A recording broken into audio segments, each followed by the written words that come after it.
하나님 감사합니다. 오늘 어머니의 날을 맞이하여 이 세상에서 가장 훌륭한 아들을 키워낸 모세의 어머니 요게벳에 대하여 말씀을 전합니다. 이 말씀을 어느 곳에서 듣든지 소망교회 성도들 하나님의 말씀으로 받아들이고 그 가운데서 하나님이 주시는 어머니로서의 사명을 다시 한번 재확인할 수 있는 귀한 참된 하나님의 말씀이 되게 허락하여 주시옵소서. 그래야 말씀으로 듣는 것으로 끝나지 아니하고 이 말씀대로 모세의 어머니 요게벳처럼 자녀들을 담대하고 믿음으로 하나님께 맡기고 주여 내 자녀들의 참 주인은 하나님이십니다라고 말할 수 있는 믿음을 모든 어머니들에게 허락하여 주시옵소서. 감사하며 예수님 받들어 기도드렸사옵나이다. 아멘. 오늘 설교 말씀 가운데는 여러분들이 미처 생각하지 못했던 것이란가 아니면 잘못 생각하고 있던 내용들이 조금 있을 것입니다. 정신을 똑바로 차리고 들으시면 감사하겠습니다. 오늘은 어머니 날입니다. 어머니 날을 맞이하여 믿음으로 하나님만 의지하고 큰 용기로 모든 것을 완전히 바꿀 수 있었던 한 여인에 대해서 살펴보겠습니다. 이 여인이 살고 있던 세상에는 희망이 전혀 보이지 않는 어둠으로 가득 차 있었고 처해 있던 환경은 이 여인에게 어떠한 희망도 줄 수가 없었지만 오직 하나님을 믿는 믿음과 용기로 어둡고 캄캄한 자기의 삶을 완전히 바꿔 놓았을 뿐만 아니라 하나님이 계획하셨던 출애굽의 사명을 감당해낸 아들을 놓은 어머니입니다. 출애굽기를 보겠습니다. 출애굽기가 무엇입니까? 근본적으로 이 여인이 낳은 아들인 모세의 자서전과 똑같은 것입니다. 사실 모세의 어머니의 용기와 믿음이 없었다면 모세는 태어나자마자 그때 왕의 명령대로 강물에 던져져서 죽고 아무도 기억하거나 알 수 없는 삶으로 끝났을 것입니다. 출애굽기 1장의 마지막 부분에서 이집트의 왕 바로는 노예들의 숫자가 늘어나는 것에 대해 두려움을 느끼고 있었습니다. 출애굽기 1장 22절을 보면 그러므로 바로가 그의 모든 백성에게 명령하여 이르되 아들이 태어나거든 너희는 그를 나일강에 던지고 딸이거든 살려두라 하였더라. 이것이 바로 왕의 계획이 아니고 믿는 자들은 왕이 하는 이 일의 뒤에 숨어져 있는 사단의 역사를 우리가 볼 수가 있어야만 합니다.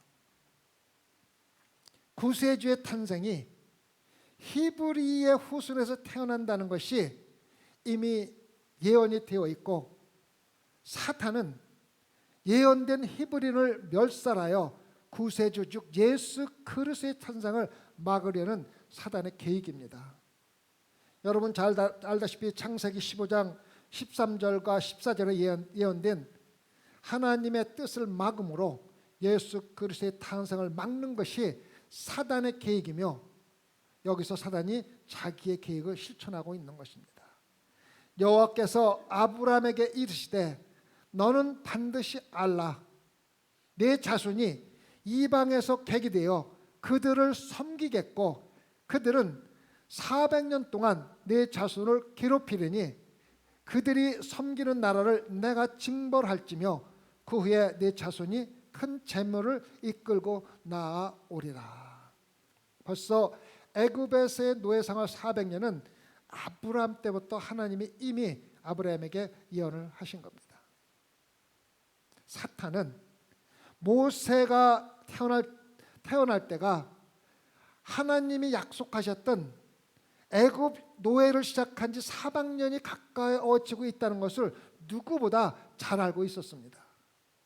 그리고 머지않아서 출애굽이 있을 것이며 이것을 막기 위해서는 바로의 마음을 강팍하게 하여 이스라엘 백성들을 죽이는 것밖에 아무것도 없었습니다.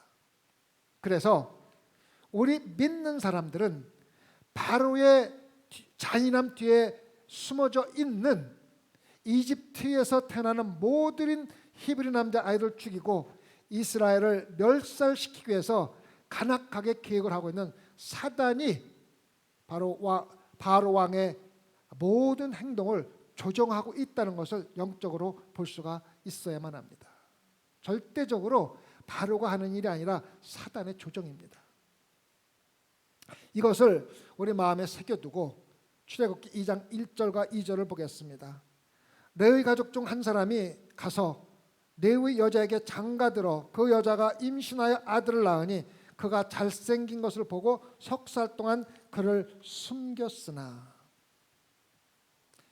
모세의 어머니 요게벳이 아들 모세를 낳았을 때 모세 가족에게는 기쁨이 아니라 절망이었습니다.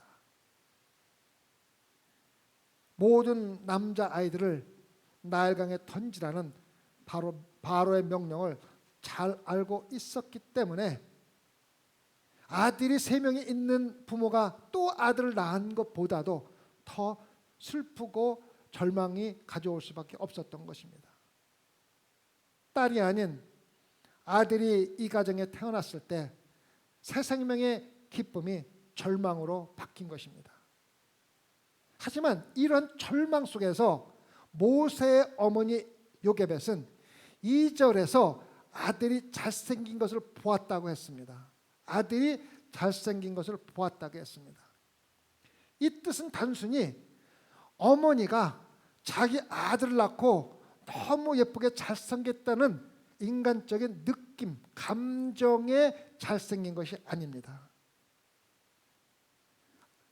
생각을 해보십시오. 자기가 아들을 낳고 자신이 낳은 아들을 보면서 저렇게 못생겼어, 차라리 안 낳았으면 좋겠나라고 이야기하는 부모가 어디 있습니까? 누구든지 자기가 아들을 낳고 나면은 아들이 잘생겼다고 생각을 할 수밖에 없기 때문에 여기서 모세의 어머니 요게벳이 하는 아들이 잘생겼다는 의미를 잘 이해를 하지 못하면은 이 성경을 해석할 수가 없습니다.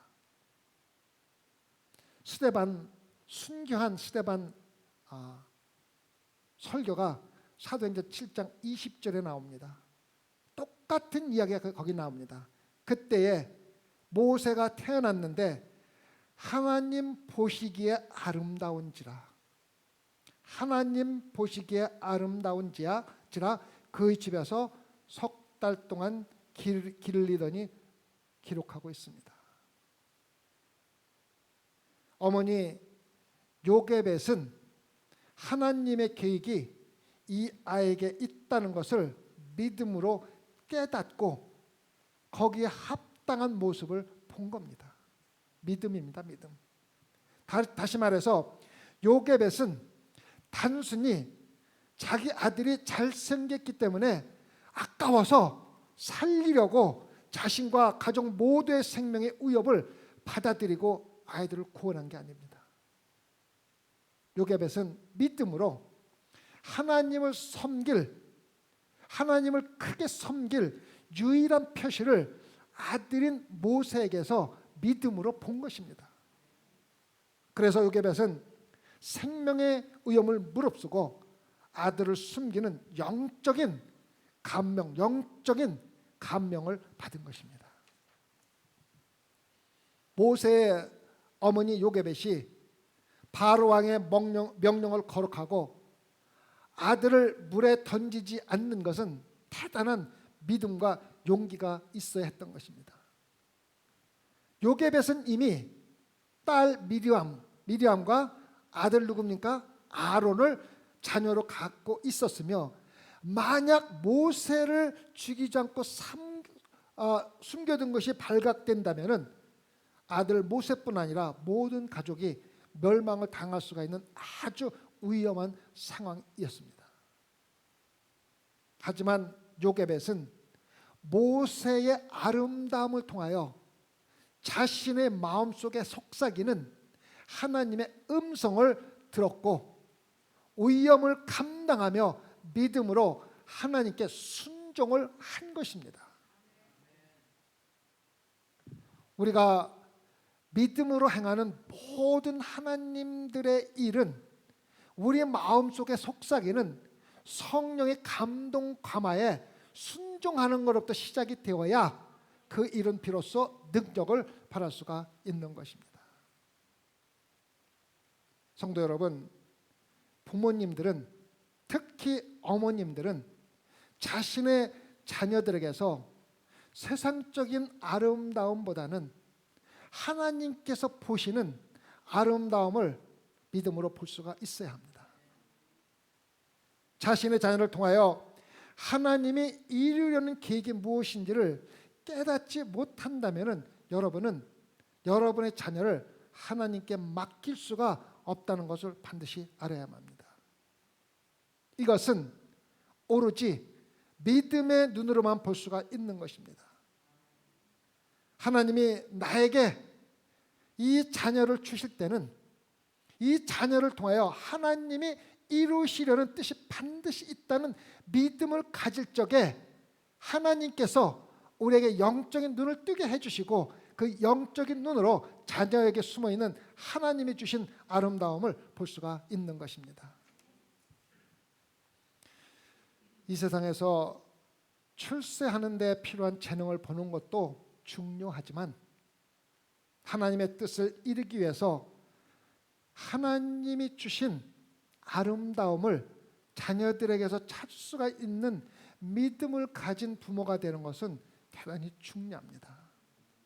그리고 자신의 마음에 속삭이는 하나님의 음성을 듣고 믿음으로 어떻게 그 자녀의 재능을 사용할 것인지 하나님의 말씀과 하나님의 감동감에 따라서 순종하는 부모가 되는 것은 대단히 중요합니다. 부모님들은 자녀로부터 단순히 인간적인 느낌의 아름다움을 보는 단계를 넘어서서 하나님이 보시기에 아름다운 모습을 볼 수 있을 때 여러분의 자녀들은 하나님께 계획했던 대로 키울 수가 있는 것입니다. 석 달 동안 모세의 어머니 요게벳은 발각이 되면 아들 모세뿐 아니라 모든 가족이 생명을 잃을 것이라는 고통을 가지고 매일매일 순간순간 살았던 것입니다. 그 어머니의 마음을 한번 생각해 보십시오. 하지만 시간이 지남에 따라서 요게벳은 더 이상 숨길 수가 없다는 것을 알게 되었습니다. 3절에 더 숨길 수 없게 되매 아이가 성장함에 따라서 남자아이라는 것이 드러나기 시작하고 선택의 여지가 없었고 다른 계획을 가지게 된 것입니다. 포기하지 않고 3절에 그를 위하여 갈대 상자를 가져다가 역청과 나무진을 칠하고 아기를 거기 담아 나일강 강가 갈대 사이에 두고 그의 누이가 어떻게 되는지를 알려고 멀리 섰더니 바로의 딸이 목욕하러 나일강으로 내려오더라. 모세의 어머니 요게벳은 아기가 담긴 갈대 상자를 단순히 강물에 띄워 보내면서 하나님 모든 것을 알아서 해주시라고 기도했던 것이 아닙니다. 분명히 알아야만 합니다. 요게벳은 모세 어머니는 철저히 미리 관찰을 하면서 몇 시에 어떤 장소에서 공주가 목욕을 하는지를 철저하게 조사를 했습니다. 미리. 그리고 요게벳은 정확한 시간에 바로 정확하게 공주가 나타나는 그 장소에서 갈대 상자를 떠내 보냈던 것입니다. 물론 모든 결과는 창조주시고 전능하신 하나님께 맡겨놓고 했지만 자신이 할 수 있는 모든 것을 최고의 계획을 고안해서 한 후에 하나님께 맡겼다는 것입니다. 성도 여러분, 부모로서 자신이 마땅히 해야 할 일을 무시하고 여러분의 자녀를 무조건 하나님께 맡기는 것은 자녀를 양육할 책임을 포기하는 것과 똑같은 것입니다. 부모로서 자신이 해야 될 일과 하나님께 맡길 일이 따로 있다는 것을 분명히 알아야만 합니다. 그리고 부모로서 해야 할 일을 철저히 하면서 그 결과를 자녀를 인도하시는 하나님께 맡겨야 하는 것입니다. 이것이 바로 모세 어머니 요게벳이 한 일입니다. 여러분, 요게벳이 모세가 당긴 갈대 상자를 놓을 때 공주인 비디아가 나일강으로 실제로 몸을 씻기 위해서 목욕을 하러 나온 것이 아니라는 것을 우리가 알아야 합니다. 이것은 우리가 생각하는 몸을 씻기 위한 목욕이 아닙니다. 이거 분명히 알아야만 합니다. 그 당시에 나일강에서 몸을 씻기 위해서 목욕을 했던 사람들은요, 실제로 노예들 뿐이 없었습니다. 하루 종일 일하고 더러움을 씻기 위해서 나일강에 흩어져서 몸을 씻는 것이 뿐이었습니다. 공주는 어디 살았습니까? 왕궁에 살았습니다. 왕궁.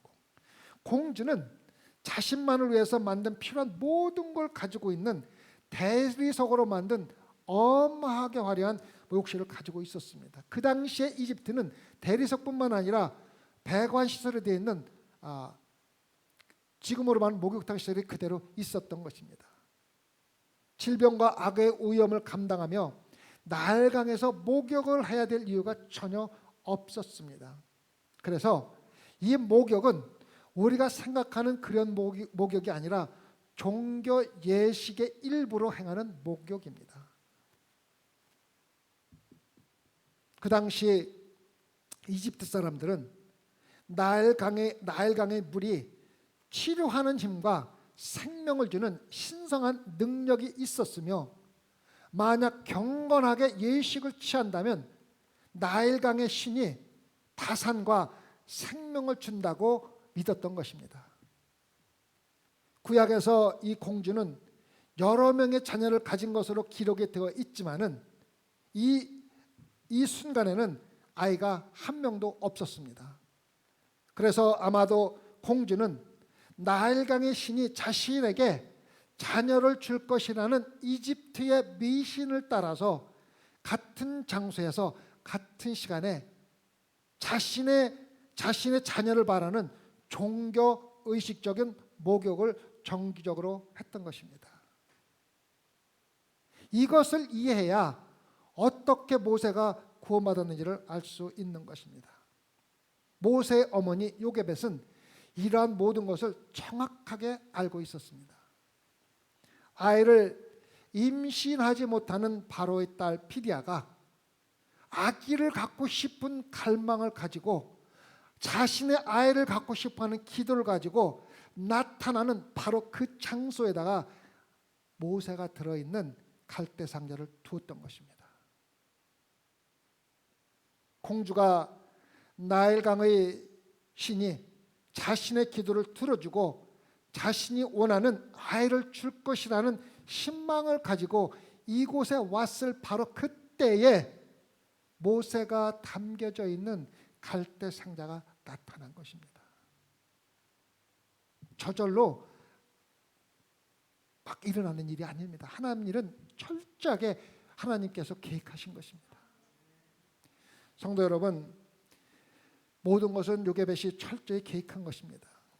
갈대 상자는 정확하게 조심스럽게 만들어졌고 정확한 시간에 정확한 장소에 요게벳에 의해서 놓여지게 된 것입니다. 하지만 우리가 깨달아야 될 것은 이것은 요게벳의 지혜가 아닙니다. 요게벳은 모세에게서 하나님의 일을 아름다움을 보고 하나님께 수없이 기도를 했고 하나님께서 요게벳에게 지혜를 허락해 주신 것입니다. 하나님이 자신을 따르는 충실되고 용기 있는 믿음의 자녀를 사용하여 하나님이 계획했던, 다시 말하면 출애굽의 계획을 위해서 했던 것을 이루기 위해서 하나님께서 요게벳에게 넣어준 지혜입니다. 하나님께서 요게벳에게 지혜를 허락해 주신 것이고, 요게벳은 하나님의 계획에 믿음과 용기로 생명을 무릅쓰고 순종을 했던 것입니다. 순종을 했던 것입니다. 우리가 하나님의 일을 할 때 하나님께서 우리에게 기도 응답으로 지혜를 주는 것이며, 우리는 단순히 믿음과 용기로 하나님이 주신 지혜를 따라서 순종하는 것이 신앙생활입니다. 5절과 6절, 그가 갈대사의 상자를 보고 시녀를 보내어 가져다가 열고 그 아기를 보니 아기가 우는지라 그가 그를 불쌍히 여겨 이르되 이는 히브리 사람의 아기로다. 아기를 상자를 열고 보니 아기가 울고 있습니다. 아기가 우는 울음은 고통의 울음이 아니라 눈가에서 눈물을 흘리며 불쌍하게 보이고 슬픈 모습으로 이 공주에게 보이며, 공주가 보면서 미안함을 느끼게 하는 어린아이의 속삭임과 똑같은 것입니다. 모세의 어머니 요게벳이 자신이 할 수 있는 모든 것을 했을 때에 그 다음은 하나님만이 하실 수 있는 일을 하나님이 하시는 모습입니다. 어떻게 요게벳이 전 세계 아들을 다 죽이라고 명령한 모세 딸의 마음을 움직일 수가 있습니까? 하나님만이 하실 수 있는 일입니다. 상자의 뚜껑이 열리고 아이가 우는 순간에 그가 그를 불쌍히 여겨 이르되 이는 히브리 사람의 아기로다. 모든 남자아이를 죽이라고 명령을 한 바로 왕의 딸이 노예인 히브리 아이를 보고 불쌍히 여길 수 있는 마음이 생긴다는 것은 불가능한 일입니다. 한 해 동물로밖에 취급을 받지 못하던 때이기 때문입니다. 어떻게 노예인 히브리 아이를 보고 불쌍히 여길 수가 있습니까? 더군다나 나일강, 즉 자기가 예배드리고 있는 나일강의 신에게 마땅히 제물로 바쳐져야 할 아이를 보고 불쌍히 여긴 것은 하나님밖에 할 수가 없는 일입니다. 사실 이거는 역적입니다. 왕이 모두 죽이라고 한 히브리 아이를 보고 불쌍히 여기는 것은 왕의 명령에 거역해서 행하는 행동입니다. 그래서 이것은 공주가 그런 마음을 가질 수 있었던 것은 하나님이 결정하시고 하나님이 영감을 주시고 두려워하는 그 아이의 눈물과 자신의 아이를 갖기 위해서 강으로 내려왔던 여인의 마음을 함께 연결시켜주는 하나님의 역사입니다. 그래서 공주가 단순히 몸을 씻기 위해서 많이 거기 내려왔다면은 아이를 보고 불쌍한 마음을 가질 수가 없습니다. 아이를 갖고 싶어하는 그 갈망이 아마도 하나님께서 나일강의 신께서 이 아이를 나에게 주신 것이 아닌가 하는 그러한 마음을 가짐으로써 이 아이를 보호해 줄 수밖에 없었던 것입니다. 모세의 어머니 요게벳의 믿음과 용기를 통하여 하나님이 분명히 일하고 계신 것을 우리는 믿음의 눈으로 볼 수가 있어야만 합니다. 이 순간에 미리암이 앞으로 나와서 계획을 실행합니다. 7절, 그의 누이가 바로의 딸에게 이르되 내가 가서 당신을 위하여 히브리 여인 중에서 유물을 불러다가 이 아기에게 젖을 먹이게 하리이까. 이것도 이미 미리암과 요게벳이 다 계획한 것입니다. 철저하게 계획하고 연습을 한 것입니다. 하나님의 뜻을 이루기 위해서 심지어는 7살 먹은 어린 아이까지도 하나님께서 귀하게 쓰신다는 것을 우리는 깨달아야만 합니다. 하나님은 하나님의 뜻을 이루기 위해서 믿음과 용기를 가지고 순종하는 자녀들을 사용한다는 것을 알고 기쁨으로 순종하는 소망계의 일꾼이 되기를 진심으로 부탁을 드리겠습니다. 모세의 어머니 요게세부터 배울 수가 있는 교훈은 하나님의 지혜로 준비하는 어머니가 되는 것입니다. 믿음만 가지면 모든 것이 자동적으로 될 것이라는 것을, 그러한 생각을 버리십시오.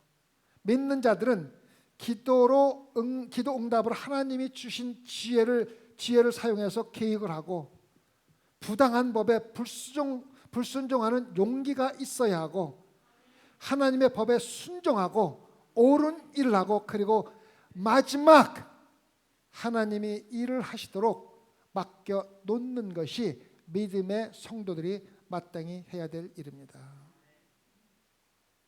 모세의 어머니 요게벳의 계획과 함께 하나님이 공주의 마음에 들어오시고, 합리적이고 정당한 이유 없이 공주는 이 아이를 양자 삼고 자신의 아들로 키우도록 결정을 한 것입니다.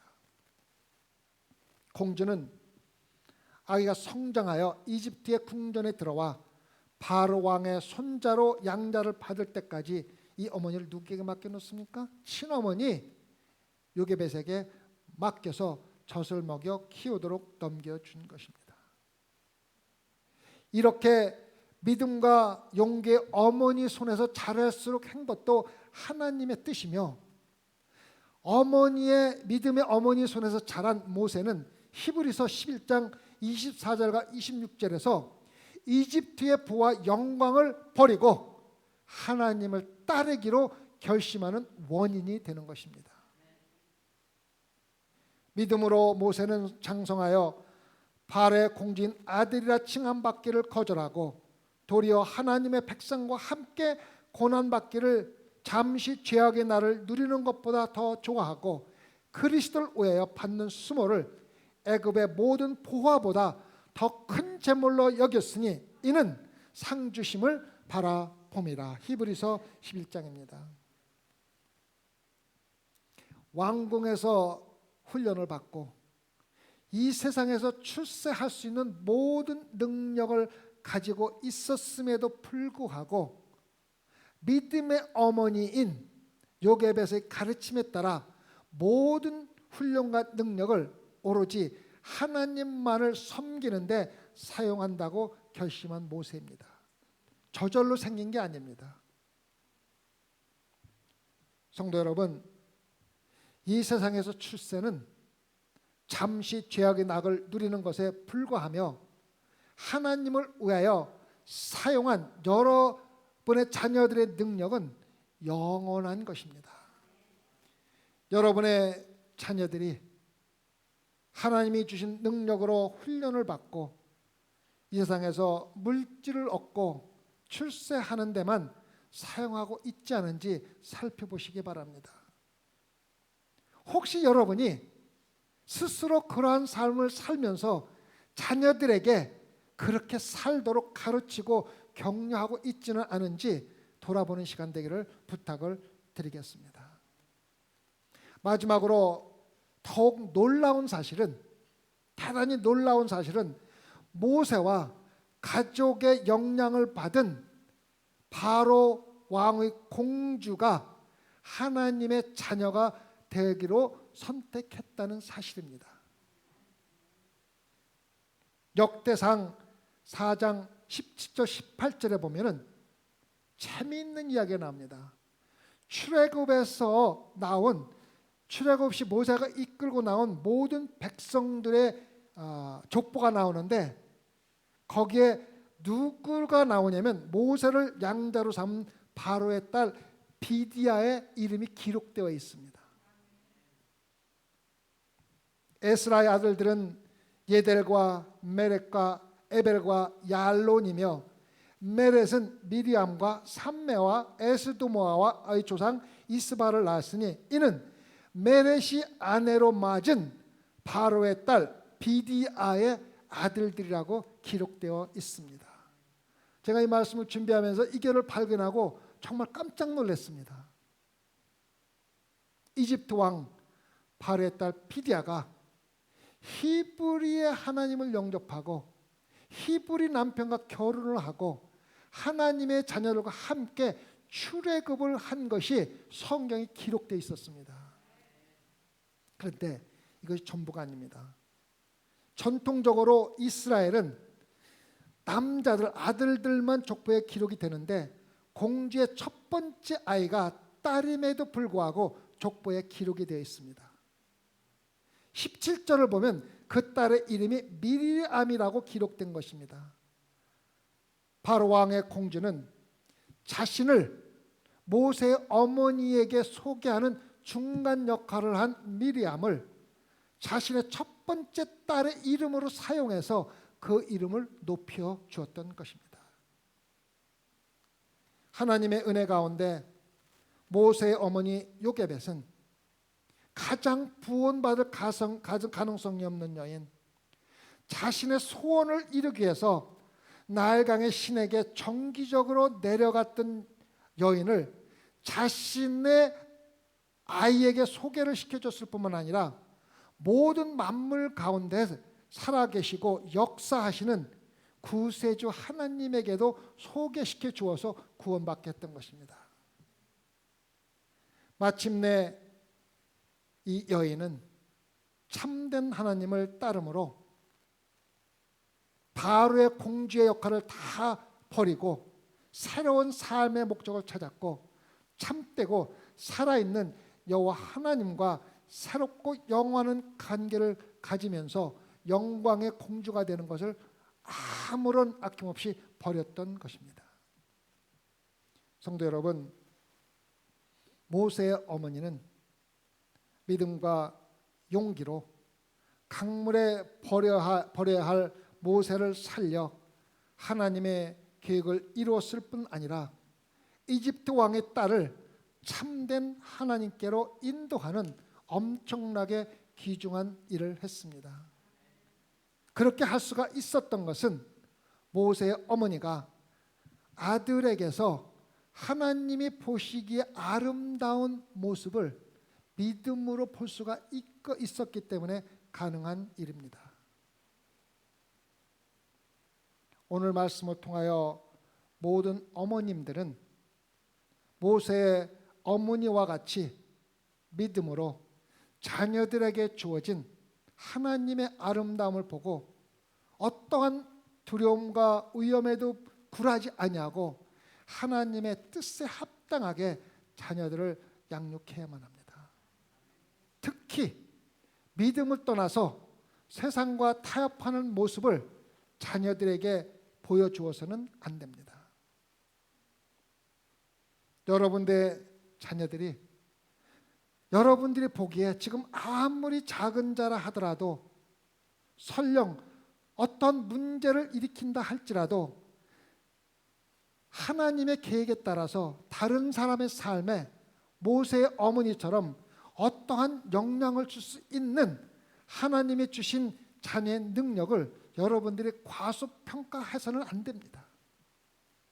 하나님이 여러분들이 보기에 아무 능력이 없는 여러분들의 자녀의 진리를 통한 간증을 사용하여 다른 사람의 삶에 어떠한 영향을 줄지 여러분들은 모르기 때문에 과소평가해서 자녀들을 함부로 대해서는 안 됩니다.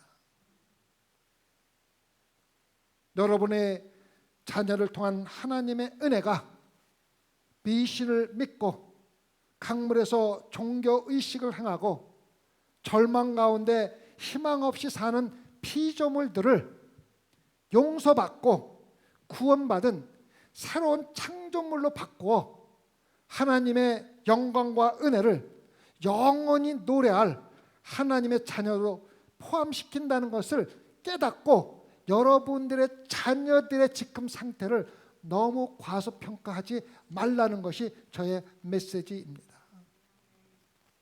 마지막으로 어머님들, 이 시간 내가 어머니로서 주님의 말씀과 훈계로 자녀들을 양육하는데 마땅히 해야 할 모든 일들 또한 주어진 모든 기회를 충실히 행하고 있는지 솔직히 자신에게 물어보시기 바랍니다.